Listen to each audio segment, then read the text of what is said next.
Professor Mohammad Yunus নিজে প্রতিযোগিতা করে আমাকে খুঁজে এনেছিলেন তার সাথে আয়ারল্যান্ড সফর সঙ্গী হওয়ার জন্য। কেমন করে আদালতের শাসন কার্য শুরু হওয়ার আগেই তারা আমাকে রায় জানাচ্ছে বিদেশ বসে।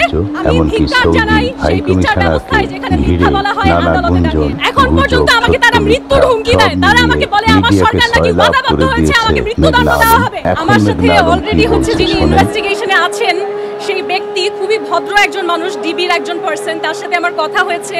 তারা আমার যে ফোন এবং ল্যাপটপ আছে সেগুলো অন করতে পেরেছে, চার্জ দিতে পেরেছে, আমার কাছ থেকে পাসওয়ার্ড জেনেছে, আমাকে জানিয়েছে যে আমরা আপনার ডিভাইসগুলো ওপেন করতে পেরেছি। অথচ আজকে আদালতে শুনলাম যে আমার দিক থেকে নাকি পাসওয়ার্ড চার্জার দেওয়া হয়নি। মানে এটা আসলে কেমন মিথ্যাচার। এবং আমি আমার ডিভাইস ফেরত চাই, আমি কেন দিব না পাসওয়ার্ড? আদালতে এসে শুনি পিপি বলছেন মেঘলা আলম। আমার নাম মেঘনা আলম, এই নামটা তারা উচ্চারণ করতে পারছে না, লিখতে পারছে না। এত ইনভেস্টিগেট করে আমার পরিচয়ই যদি না জানে তাহলে আমার অন্যায় তারা কিভাবে বুঝবে, কিভাবে ইনভেস্টিগেট করবে? আমাকে পরিচয় দিচ্ছে মডেল, অথচ আমার প্রফেশন হচ্ছে রাজনৈতিক প্রশিক্ষক।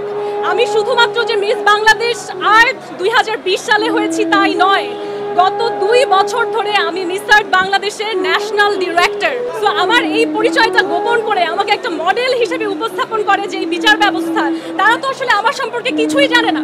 তারা কিভাবে ইনভেস্টিগেট করছে, তারা কিভাবে বিচার কার্যক্রম করছে।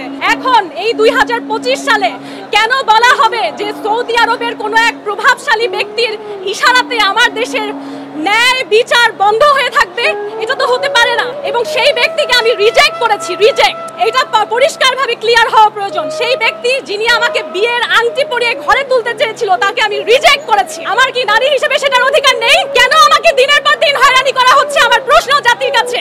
এখন পর্যন্ত আমাকে তারা মৃত্যুর হুমকি দেয়। তারা আমাকে বলে আমার সরকার নাকি ওয়াদাবদ্ধ হয়েছে আমাকে মৃত্যুদণ্ড দেওয়া হবে। কিভাবে আমার সরকার সেই ওয়াদা করে বিদেশি মানুষের কাছে আমি জানতে চাই। এখন পর্যন্ত ইনভেস্টিগেশন রিপোর্ট আসেনি আদালতে।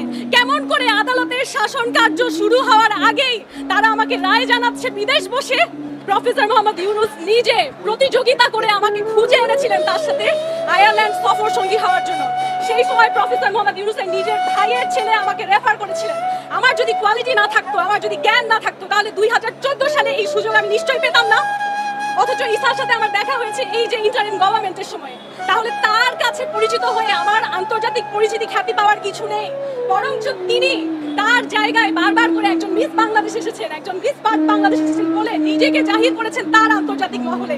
আমি ধিক্কার জানাই সেই বিচার ব্যবস্থায় যেখানে মিথ্যা বলা হয় আদালতে দাঁড়িয়ে। আপনারা অনেকবার বলেছেন যে আমি আল কুরআন কেন নিয়ে এসেছি। এই আল কুরআন সৌদি এম্বাসি আমাকে দিয়েছে।